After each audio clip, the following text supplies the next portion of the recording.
Shalom, saya akan membaca dari buku Kisah Para Rasul yang dimulai dengan kata pengantar. Selamat mendengarkan. Kitab Kisah Para Rasul dikenal sejak zaman dulu sebagai kitab kelima dari Perjanjian Baru, tetapi judul ini tidak ditemukan dalam buku itu sendiri. Salah satu naskah yang paling awal, Kodeks Sinai, memberi judul sederhana dengan kata kisah, tanpa menyebutkan kata para rasul. Ada alasannya. Kata kisah lebih mengarah kepada suatu rangkaian sejarah pelayanan yang dilaksanakan oleh para rasul, melebihi dari peristiwa-peristiwa dasar dalam pekerjaan seumur hidup dari keempat rasul yang menonjol, yaitu Petrus, Yakobus, Yohanes, dan Paulus.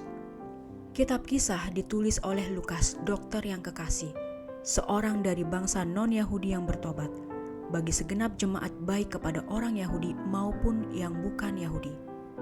Sementara peristiwa-peristiwa itu mencakup satu periode kurang dari 30 tahun. Tulisan ini berisi pelajaran penting bagi gereja sepanjang zaman.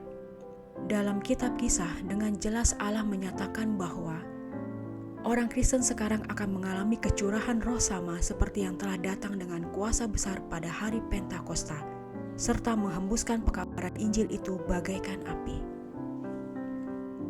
Tindakan Roh Kudus melalui Petrus dan Paulus, Yohanes dan Yakobus serta rekan-rekannya dapat terulang kembali pada diri murid Kristus di zaman modern ini. Berakhirnya kitab kisah secara mendadak bukanlah satu kebetulan. Dengan sengaja hal itu mengemukakan bahwa kisahnya belum selesai dan bahwa tindakan Allah melalui kuasa Roh harus berlanjut melalui teladan kehidupan Kristiani. Setiap generasi berturut-turut menambah satu pasal penuh keindahan dan kuasa kepada pasal sebelumnya. Kisah yang tercatat dalam buku menarik ini merupakan tindakan sesungguhnya dari Roh Kudus. Karena dalam zaman rasuli, Roh Kudus menyatakan diri sebagai penasehat dan penolong bagi para pemimpin Kristen. Pada hari Pentakosta, murid-murid yang berdoa dipenuhi Roh mengkhotbahkan Injil dengan penuh kuasa. 7 orang terpilih sebagai diaken, penuh dengan roh dan hikmat, Kisah 6 ayat 3. Roh Kudus yang menuntun dalam penumpangan tangan atas Saulus, Kisah 9 ayat 17.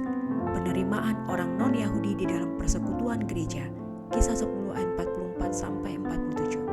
Mengkhususkan Barnabas dan Paulus untuk pekerjaan misionaris, Kisah 13 ayat 2-4. Dalam majelis di Yerusalem, Kisah 15 ayat 28. Dan di dalam perjalanan misionaris Paulus, lain waktu apabila gereja sangat menderita di tangan para penganiayanya, yaitu orang Roma dan Yahudi.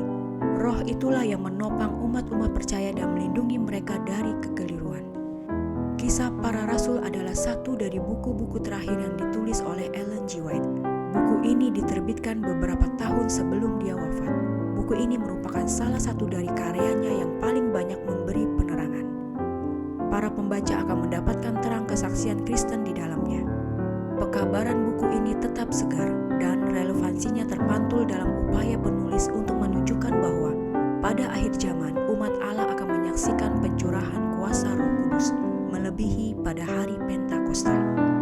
Pekerjaan Injil tidak berakhir dengan manifestasi yang lebih kecil dari kuasa Roh Kudus dibandingkan dengan permulaannya.